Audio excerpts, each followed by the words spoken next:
नमस्कार दोस्तों, आज हम बात करेंगे पैसे के बारे में, जिसकी शुरुआत हुई वस्तु विनिमय यानी कि बार्टर सिस्टम, और आज हम पहुंचे हैं बिटकॉइन तक। तो फिर आइए चलते हैं इस यात्रा पर। आज से हजारों साल पहले लोगों को एक करेंसी की जरूरत तब महसूस हुई जब उन्हें एक चीज के बदले में दूसरी चीज चाहिए होती थी, जैसे कि अनाज, पशुधन, हीरे मोती, कीमती धातुएं आदि। जहां ट्रांसपोर्ट करने में मुश्किल थी, वहीं उनकी कीमत सभी जगह समान नहीं थी। इसी जरूरत के साथ जन्म हुआ पैसे का।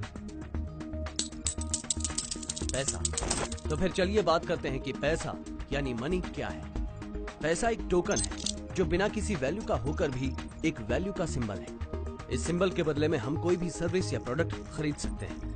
हमारी पूरी जिंदगी, सारी दुनिया इसी पैसे के सहारे चलती है।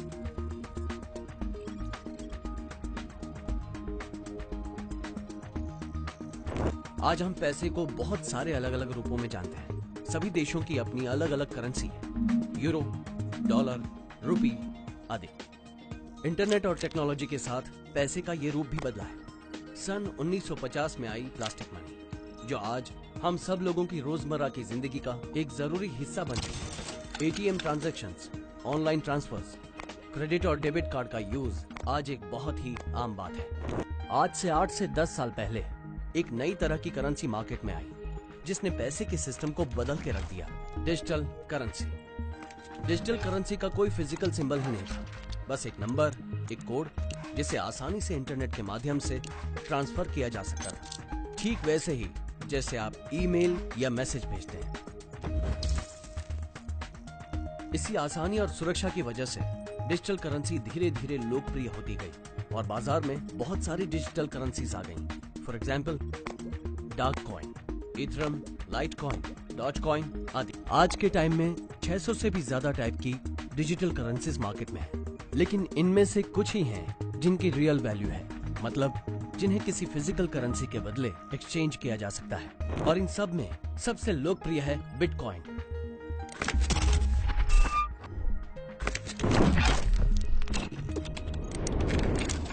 तो फिर 210 नेशनल करेंसीज और 600 डिजिटल करेंसीज और बिटकॉइन में क्या अंतर है? बाकी की सारी करेंसी सेंट्रलाइज्ड है, यानी कि कोई ना कोई बैंक, गवर्नमेंट बॉडी या फिर कंपनी है जो इन्हें संचालित यानी कि रेगुलेट करती है। मतलब आपका सारा पैसा कुछ लोगों के द्वारा रेगुलेट किया जाता है। वहीं बिटकॉइन डिसेंट्रलाइज्ड है। 3 जनवरी 2009 को सातोशी नाकामोटो के उपनाम से किसी अनजान व्यक्ति या संस्थान ने बिटकॉइन का आविष्कार किया। बिटकॉइन किसी कंपनी या व्यक्ति के द्वारा नहीं, बल्कि कंप्यूटर सॉफ्टवेयर में एक मैथमेटिकल कोड यानी कि एल्गोरिदम के द्वारा रेगुलेट होता है। साथ ही बिटकॉइन नंबर्स और टाइम में लिमिटेड है। 2009 में इनके इन्वेंशन से लेकर 2140 तक टोटल 21 मिलियन यानी कि 2 करोड़ 10 लाख बिटकॉइन जनरेट होंगे। हर 4 साल में बिटकॉइन का प्रोडक्शन आधा हो जाता है। जैसे जैसे सप्लाई कम होती जाती है, डिमांड बढ़ती जाती है, बिटकॉइन की वैल्यू भी बढ़ती जाती है। आइए अब समझते हैं कि बिटकॉइंस बनते कैसे हैं और कैसे इनकी वैल्यू बढ़ती जाती है। 2009 में जब बिटकॉइन लॉन्च हुए, तो साथ ही में उनके लेन देन को वेरीफाई करने के लिए बिटकॉइन सॉफ्टवेयर लॉन्च हुआ। ये software free of cost available था। कुछ लोगों ने सॉफ्टवेयर को डाउनलोड किया। जब भी कोई बिटकॉइन की ट्रांजैक्शन होती, तो वेरीफाई होने के लिए इन कंप्यूटर्स पर आती।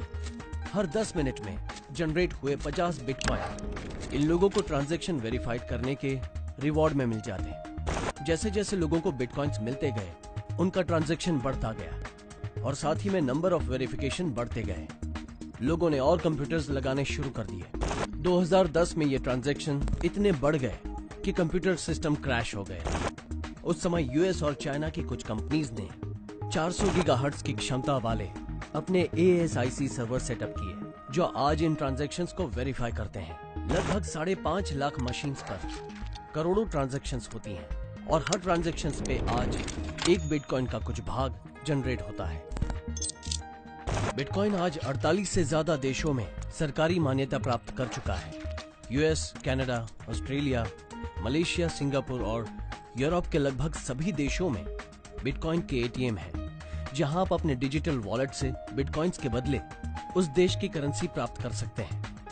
बिटकॉइन के एक्सचेंज के बदले में आप कोई भी प्रोडक्ट या सर्विसेज खरीद सकते हैं। बड़े बड़े बिजनेसमैन जैसे कि विंकलवॉस ब्रदर्स, जो कि फेसबुक के लिए जाने जाते हैं, उनके अनुसार फ्यूचर में बिटकॉइन का मार्केट आज से 10 गुना ज्यादा होगा।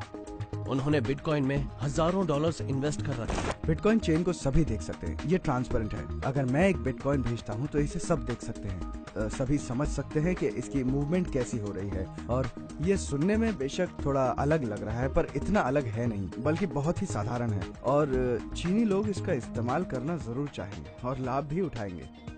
एक बात तो सच है कि हमारी अर्थव्यवस्था बाकी देशों के मुकाबले काफी अच्छी है, वो भी ब्रेग्जिट होने के बावजूद। आज भी चाइना में लोग वही पुराने तरीके से निवेश करना पसंद करते हैं, जैसे सोने में या चांदी में। और हाल ही में उन्होंने मई के महीने में बिटकॉइन में भी इन्वेस्ट किया है। पिछले 30 दिनों में सोने के मुकाबले बिटकॉइन में ज्यादा हलचल नहीं हुई। देखिए, ब्लूमबर्ग के आंकड़ों के मुताबिक गोल्ड और बिटकॉइन का मार्केट में चलन बिल्कुल सामान्य था, वो भी ब्रेक्सिट के बावजूद। और अगर आप देखें तो पाएंगे कि ये धीरे धीरे जोर पकड़ रहा है। हाँ, और हम तो ये कई सालों से कहते आ रहे हैं कि बिटकॉइन में जो भी निवेश करेगा उसे उसकी पूरी वैल्यू मिलेगी। और अभी आप देख ही सकते हैं ये किस तरह हो रहा है। जी हाँ, ये चार्ट बिल्कुल वही दिखा रहा है जिसकी हम बात कर रहे हैं। बिटकॉइन अब सोने के साथ ही आगे बढ़ रहा है, तो मेरे ख्याल से ये आपके लिए अच्छी बात है। ये बिल्कुल हमारी थीसिस के मुताबिक ही चल रहा है और यही सही वक्त है बिटकॉइन में निवेश करने का। फाइनेंस गुरुओं की प्रेडिक्शंस के अनुसार अगस्त 2016 में बिटकॉइन की प्राइस वैल्यू मार्केट में काफी अप्रिशिएट हो सकती है। बिटकॉइन आय का एक नया स्रोत है और इंडिया जैसी बढ़ती इकोनॉमी के लिए एक बहुत ही लाभदायक निवेश विकल्प है। जब किसी भी करेंसी को लोग अपना लेते हैं, यानी एक करेंसी का ज्यादातर लोग इस्तेमाल करते हैं और उससे चीजों की खरीद फरोख्त करते हैं, तो वो करेंसी चलन में आ जाती है। और इसीलिए जिन देशों में अर्थव्यवस्था कमजोर होती है, तो वहाँ के लोग अपनी संपत्ति का निवेश विदेशी करेंसी में करते हैं बजाय घरेलू करेंसी के। तो इसका मतलब साफ है, यानी कि लोगों को एक ऐसा सिस्टम चाहिए, एक ऐसा सिस्टम जो लेन देन के काम में बहुत ही आसान हो। तो इस वक्त बिटकॉइन एकदम ही नया कॉन्सेप्ट है, जहाँ पर लोग इकट्ठे होते हैं पीयर टू पीयर नेटवर्क के जरिए और इस बात पर सहमत होते हैं कि ये एक ऐसा सिस्टम है जिसके जरिए कारोबार करना बहुत ही फायदेमंद है। तो यहाँ पर सवाल उठता है रेगुलेशन का, वो ये कि जब इस डिजिटल करेंसी और इसके काम करने के तरीके की फिजिकल करेंसी के साथ कोई दखल अंदाजी ना हो, तो मेरे ख्याल से रेगुलेशन की कोई जरूरत नहीं है। तो जिस सवाल का जवाब दिया जाना जरूरी है वो ये है कि क्या बिटकॉइन एक प्योर डिजिटल करेंसी है या एक मल्टी सोसाइटी करेंसी है। बिटकॉइन एक इलेक्ट्रॉनिक डॉक्यूमेंट है और इंडिया में कानून के मुताबिक इलेक्ट्रॉनिक डॉक्यूमेंट को मान्यता मिली है, और इसलिए मैं कहूँगा कि बिटकॉइन को इलेक्ट्रॉनिक डॉक्यूमेंट के तौर पर कानूनी मान्यता मिल चुकी है। लेकिन बहस यह है कि बिटकॉइन का सेंट्रल बैंक के जारी किए गए नोटों से कोई टकराव है या नहीं। अभी तक आपने देखा कि बिटकॉइन कैसे बनता है, इसके क्या क्या फायदे हैं और कैसे ये एक अच्छा निवेश विकल्प है। अब हम बात करते हैं कि कैसे आप इससे लाभ उठा सकते हैं। गेन बिटकॉइन के एमडी मिस्टर अमित भारद्वाज एक एक्सपीरियंस्ड आईटी प्रोफेशनल हैं। इन्हें इन्फोसिस, बोइंग, वेराइजन जैसी बड़ी बड़ी आईटी कंपनीज के साथ काम करने के अलावा इंडियन रेलवेज की एसएमएस टिकट ऐप और हाई कार्ड कंपनी की स्थापना करने जैसे अलग अलग कामों के अनुभव हैं। मिस्टर भारद्वाज ने बिटकॉइन पे काफी रिसर्च की और 2012 में इंडिया में बिटकॉइन माइनिंग सर्वर लगाया। 400 गीगाहर्ट्ज की क्षमता वाले इस सर्वर को चलाने के लिए 3 चीजों की जरूरत होती है: नॉन स्टॉप बिजली, non stop high speed internet और 15 से 20 डिग्री रूम टेम्परेचर। मुनाफे की दृष्टि से इंडिया में इन सर्वर्स को लगाना फायदेमंद नहीं था, इसलिए गेन बिटकॉइन ने चाइना बीजिंग की कंपनीज के साथ टाई अप किया, जहां बिजली और इंटरनेट सस्ता है और तापमान कम है। 1.5 साल में कंपनी के 10,000 सर्वर्स चाइना में लग चुके हैं और अगले 1.5 साल में 3 लाख सर्वर्स लगाने का प्लान है। इन सर्वर्स को लगाने के बाद 3 से 4% पूल एक्सपेंस होता है और 95 से 96% माइनर आउटपुट आता है। बिटकॉइन क्लाउड माइनिंग स्टार्ट करने के लिए मिनिमम 1 बिटकॉइन से स्टार्ट करना होता है।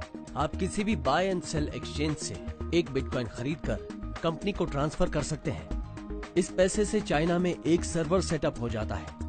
ये सर्वर काफी नेटवर्क ट्रांजैक्शन वेरीफाई करता है, जिससे बिटकॉइन का कुछ फ्रैक्शन जनरेट होता है।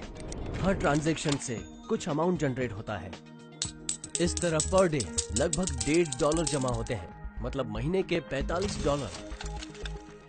इन $45 में से $15 माइनिंग फार्म के मेंटेनेंस में खर्च होते हैं और बाकी $30 गेन बिटकॉइन कंपनी का प्रॉफिट होता है। 1.5 साल में सर्वर को चेंज करना होता है, इसलिए ये कॉन्ट्रैक्ट सिर्फ 1.5 साल का होता है, यानी कि 18 महीने का। हर महीने 0.1 बिटकॉइन जनरेट होता है, मतलब 18 महीने का 1.8 बिटकॉइन, यानी आपके एक बिटकॉइन माइनिंग कॉन्ट्रैक्ट से अप्रॉक्सीमेट 1.8 बिटकॉइन जनरेट होता है। और इसके साथ ही आप बिटकॉइन की बढ़ती हुई वैल्यू पर गौर करें तो ये प्रॉफिट दुगने से भी ज्यादा हो जाता है। तो आप भी बिटकॉइन में निवेश करें और इसका लाभ उठाएं।